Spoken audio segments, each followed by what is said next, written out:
You should use these 6 questions to help guide your understanding of important concepts related to relations and functions. So first of all, understanding exactly what a relation is and the different ways in which we can represent them.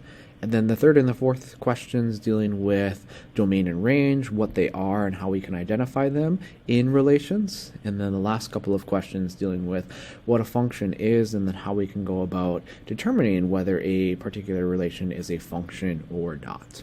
So we begin just defining what a relation is. So mathematically, ultimately what a relation is going to be some sort of an association or connection. So the word relation is a really good name because we're establishing a relationship between different things. Now, mathematically, we could establish a relationship between multiple different quantities, like 7 or 19 or whatever it might be. We're mostly just going to focus on associating 2 different variables or 2 different quantities with each other, but know that we could associate as many variables, I guess, together as we want. So I'll just say it's an association between quantities, and typically the way we'll kind of look at relations is it's just a one-directional relationship. So usually we have one first set that's going to kind of direct itself or map itself onto another set. So usually that first set we refer to as like the input set, and then the inputs get mapped by some rule to the output set. So more of a one-directional sort of relation I'll be looking at. In terms of representing relations, there's these 4 different ways that you see right here. Now, these are not the only 4 ways that we can represent relations. There's other ways that we could do so, but we're mostly going to focus on just kind of these 4 for now. Actually, in all 4 of these, the ordered pairs representation, the table, the graph, and the mapping diagram, they are all actually showing the same exact relationship. So like in the first way that we're represented this relationship, you can see that the input of -2 is mapping to an output of 2, and then -2 to -2, 0 to 1, and 3 to 1. And this table shows the same relationship, that -2 is mapping to 2, etc. And the graph also shows the same relationship because, like, for example, this point right here has coordinates 0, 1, which is corresponding to 0 mapping to 1. And you can see the other points here also show the same relation that we're seeing in the other representations. And then the same thing for a mapping diagram, where you just create separate sets for your input set and your output set, and then just draw arrows from the inputs to the corresponding outputs. So just a little bit of practice and reinforcement with representing relations.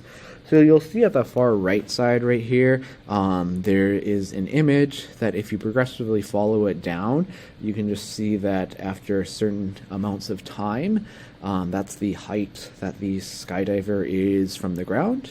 After those moments in time. So we're just going to use this to represent this relation, because ultimately we are dealing with a relationship in this situation because we're relating 2 quantities with each other. We're relating the time that passes, and then we're relating that with the height of the skydiver at that particular time.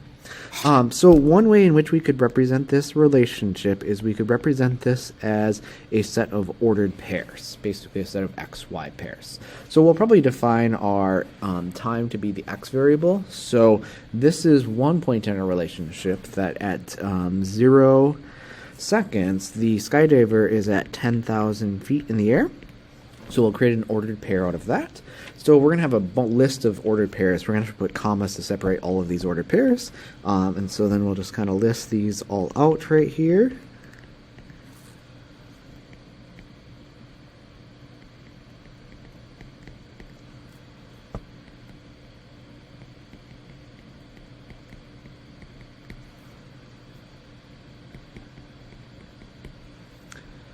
All right.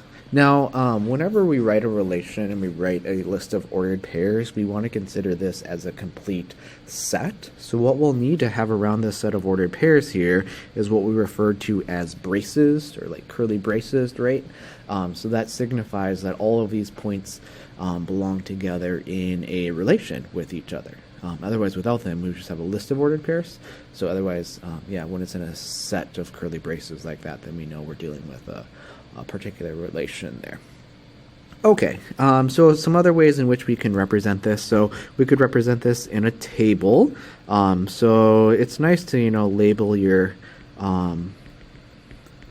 your columns in a table. You could either do it vertically like I am, or if you want to make a horizontal table, that works fine too. Basically, it's just, copy the same numbers that we just had right here.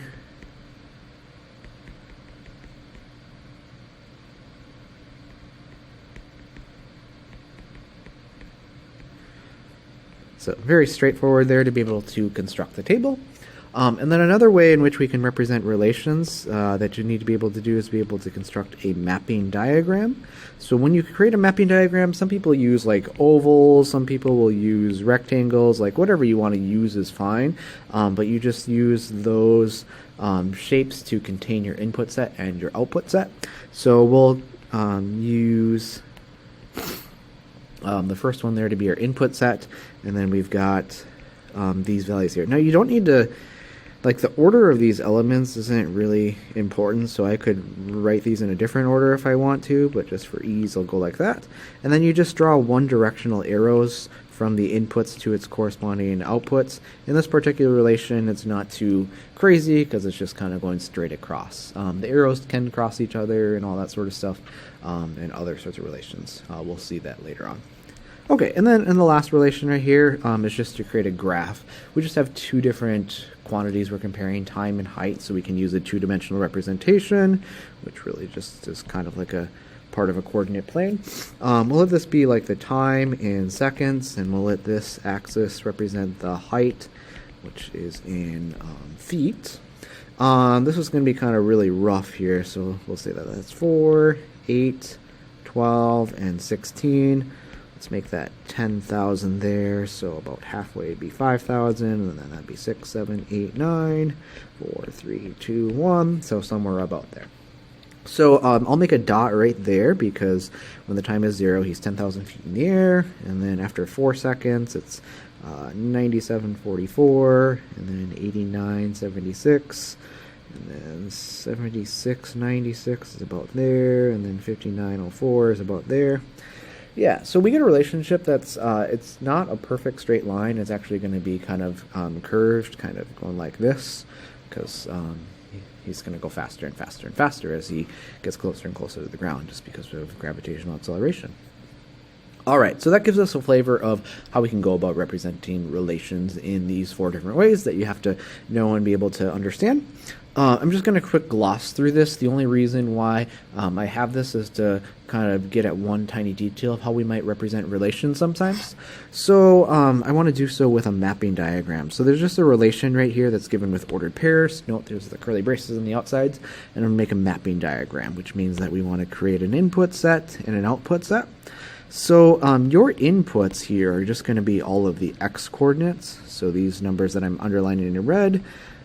So I'll list those out, and then the numbers that are in green right here are going to be the outputs. Now there's something interesting with these outputs, because now as soon as I get to that last value right there, a positive 1, note that we already have a positive 1 in the set. So it's really important that when we're dealing with sets of values or quantities or sets of objects in math, a set does not care about really how many times an element appears in a set.